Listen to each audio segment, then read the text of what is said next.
Hello and welcome to the WIHS Journal, Public Affairs from 104.9. I'm Paul Kretschmer. In the second of 2 days of broadcast excerpts, courtesy of the Connecticut Network, on the financial stability of Connecticut hospitals. We resume the presentation by Senator Saud Anwar, who is also a physician. What has happened in the last few years is there have been some private equity groups that have actually done things that appear legal, but they are also at the same time doing things that are not in the best interest of our citizens. And that is precisely when you start to look at what was going on. The governor's team, Dr. Gifford, Dr. Jutani, you've come up with a bill to be able to have better understanding in advance, to be able to see how we can intervene in a timely fashion as a state. This issue is getting so much attention that we have about 5 bills with CON related, certificate of need related issues to be addressed, and we have many of these bills are about private equity and involvement. Now, healthcare is something that is very critical. This is something that our state and everybody in our state takes very seriously, especially coming out of the pandemic. This is one of the top issues. This bill helps us be in the right place for information, but also be part of the recognition of the changing landscape. If there are decisions that are going to be made by some of the business entities or not-for-profit entities as well, which are going to have an impact where the state has to intervene, the state needs to know in advance. And this is what this bill does, and we are in the midst of conversations with all the stakeholders to come up with hopefully one bill, because we can't have 5 bills on the same topic, but this is one of the bills that is going to be an anchor for starting the conversation and hoping to bring everybody together and move forward. So thank you so much for having me part of this conversation. Thank you, Governor. Thank you, Senator, and now it's my pleasure to introduce Governor Lamont. You know I'm coming up here. I think this is what this means. This is an early warning system. Manish and Deirdre need to know before it happens, not after it happens.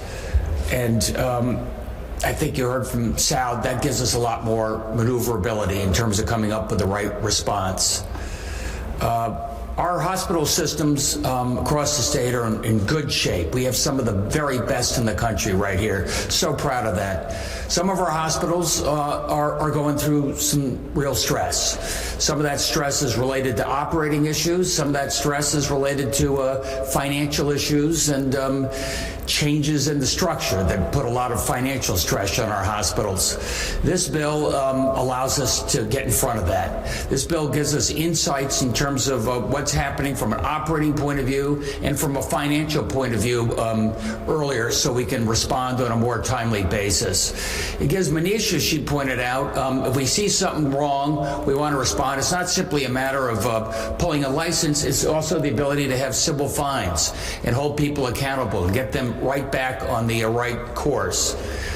We went through this as a nation 15 years ago after the financial asset crash in the banks, and we put in place something called a stress test. And to me, this is similar. This is a stress test for our hospitals, so we know how they're doing earlier on, knowing what changes have to be made to keep them going forward, and also hold those accountable that if they're playing financial games that have the possibility of really hurting the underlying operations of the hospital, we'll be able to hold them accountable. So, Sal, thank you for getting this through a Public Health Committee. Let's keep going. I have a question about the Senate Bill 9. I was wondering if a hospital were to, like Prospect, sell its buildings and grounds to a real estate investment trust, would that now have to go for your office for review? Could you explain how that would work? Go ahead. Yes, it does not currently need to undergo review, and in fact did not in the case that you mentioned. But with passage of this bill, that type of transfer of asset would undergo review, would require a certificate of need. And the options with a certificate of need would be approve without conditions, deny, or approve through a negotiated settlement.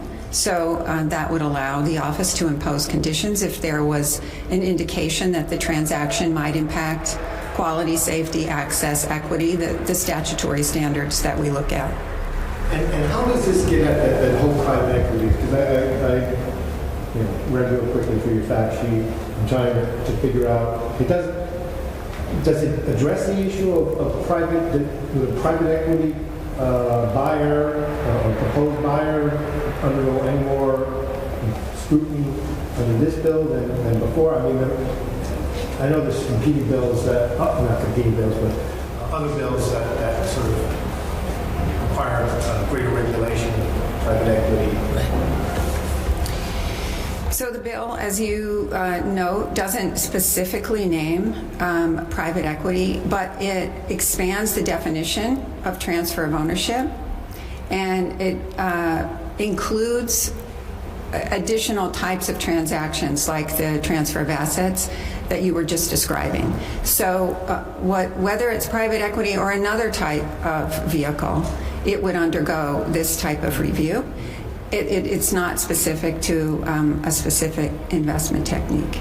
But would it be fair to say that the situation with Prospect has brought more scrutiny and attention to a situation that is not optimal for the patients of Connecticut? I think it's fair to say that this situation with Prospect and others around the country in many of our neighboring states have brought growing attention to the fact that states need, because hospitals are a critical part of the public health infrastructure, states need to have insight into these transactions, and they need to understand the implications of the transactions for the health and viability of the public health system. So yes, it has brought additional scrutiny. But Dr. Giussani, you gave us the example of someone, if a hospital or a healthcare facility failed to timely report an adverse event, they could get a fine. But I would imagine, wouldn't it be sort of an escalating sort of situation, or something so egregious? I mean, how would you try to enforce that with some balance? Sure, absolutely. And so one of the challenges is that we have certain responsibilities as a state agency. We are the surveying agency for the federal government, for CMS, which is the most of our authority over hospitals. So we are tapped by the federal government to do this, and CMS has several escalating rules and regulations for which we survey. But as a state of Connecticut, we also have some additional things that we've said beyond what the feds say a good functioning hospital and escalating recourse that we could have by the federal government standards. We have certain standards that are unique to Connecticut. So as an example, another example, let's say somebody comes in with a non-fatal overdose. They're supposed to get mental health counseling, that type of intervention. That's not a federal requirement. That is a state requirement. If that doesn't happen, we have no major recourse that we could really hold a hospital accountable for. And most certainly there is sort of an escalation as you described. If there's one thing going on, maybe there's something else going on, maybe it would eventually end up meeting some federal requirement. What we're trying to do is have those early warning signs, have the ability to get in there to ensure quality and safety early in the process, and to try to prevent more serious things from happening down the road. Our two-part series on the financial stability of Connecticut hospitals concluded with remarks from the Commissioner of Public Health, Manisha Jathani. Earlier you heard the voice of Governor Ned Lamont and also Senator Saud Anwar, who is also a physician. For further information, call us at 860-346-1049, 860-346-1049. Thanks to the Connecticut Network for making this possible. The opinions expressed are those of the participants, not necessarily those of the staff or management of the station. I'm Paul Kretschmer on the WIHS Journal, Public Affairs from 104.9 WIHS.